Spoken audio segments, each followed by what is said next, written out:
Kedelapan pemuda dan pemudi ini ditangkap saat polisi merazia 13 rumah indekos dan penginapan di wilayah Kecamatan Baruga, Kota Kendari. 8 pemuda dan pemudi ini ditemukan sedang menikmati sabu di 2 kamar indekos. Dari hasil tes urin, 8 pemuda dan pemudi ini positif menggunakan narkoba. Selain itu, polisi menemukan alat penghisap sabu, plastik bening pembungkus sabu, ponsel, dan sabu sisa. Kini ke-8 pemuda-pemudi ini dibawa ke Polda Sulawesi Tenggara untuk menjalani pemeriksaan. Dari hasil pemeriksaan tersebut, kita ada 65 orang yang kita periksa urinnya, yang kita curigai.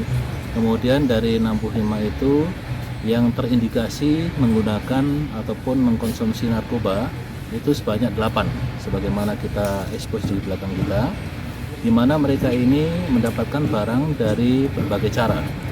Nah, inilah ternyata dari keluhan masyarakat memang terbukti, ya, terbukti dari beberapa kos-kosan ini ataupun penginapan terindikasi mereka menggunakan bahkan juga mengedarkan dari tempat-tempat kos-kosan.